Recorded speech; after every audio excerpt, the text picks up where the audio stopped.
ইরানের পরমাণু কেন্দ্রে হামলা করেছে যুক্তরাষ্ট্র। সামাজিক মাধ্যমে দেয়া পোস্টে এ তথ্য নিশ্চিত করেছেন মার্কিন প্রেসিডেন্ট ডোনাল্ড ট্রাম্প। সফলভাবে হামলা চালানোর জন্য যুক্তরাষ্ট্রের সামরিক বাহিনীকেও ধন্যবাদ দেন ট্রাম্প। এদিকে ইরানে হামলা চালানোয় ট্রাম্পের প্রশংসা করেছেন ইসরায়েলের প্রধানমন্ত্রী বেনিয়ামিন নেতানিয়াহু।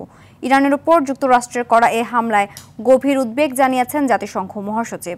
এরপর ইসরায়েলের তেল আবিবে ক্ষেপণাস্ত্র হামলা করেছে ইরান। ইমতিয়াজ আহমেদের রিপোর্ট। ইরান ইসরায়েল সংঘাতে যুক্তরাষ্ট্র জড়াবে কিনা এমন প্রশ্নে 2 সপ্তাহের সময় নিয়েছিলেন মার্কিন প্রেসিডেন্ট ডোনাল্ড ট্রাম্প। এর মধ্যেই মুনাফিকের মতো আচরণ করলেন যুক্তরাষ্ট্রের ইতিহাসের অন্যতম আনপ্রেডিক্টেবল প্রেসিডেন্ট। এদিন অত্যাধুনিক B-2 স্টিলথ বোমারু বিমান ব্যবহার করে ইরানের 3 পারমাণবিক স্থাপনা ফোর্দো, নাতাঞ্জ এবং ইস্পাহানে হামলা চালায় যুক্তরাষ্ট্র। হামলার পর বিমানগুলো নিরাপদে ইরানের আকাশসীমা ত্যাগ করে। নিজের মিডিয়া প্ল্যাটফর্ম ট্রুথ সোশ্যালে দেওয়া পোস্টে নিজেই একথা স্বীকার করেন ট্রাম্প।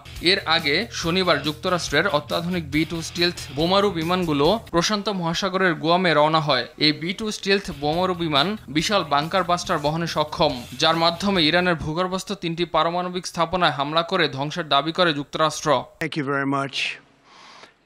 ইরানে হামলার পর জাতির উদ্দেশ্যে দেয়া ভাষণে উচ্ছ্বাস প্রকাশ করে একে অসাধারণ এক সামরিক সফলতা বলে উল্লেখ করেন ট্রাম্প। বলেন, ইরানের সাথে এখনই শান্তি স্থাপন সহজ হবে।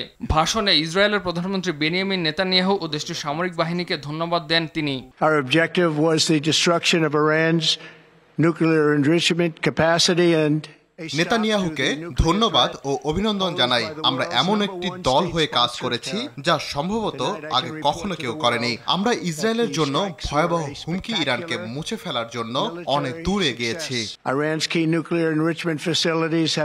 এদিকে মুখে শান্তির কথা বলে ইরানের বিরুদ্ধে যুক্তরাষ্ট্রের এই ইচ্ছাকৃত বল প্রয়োগে গভীরভাবে উদ্বেগ জানিয়েছেন জাতিসংঘ মহাসচিব Antonio Guterres.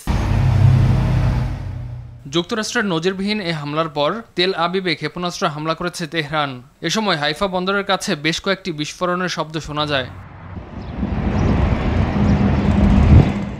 Imtiaz Ahmed, RTV।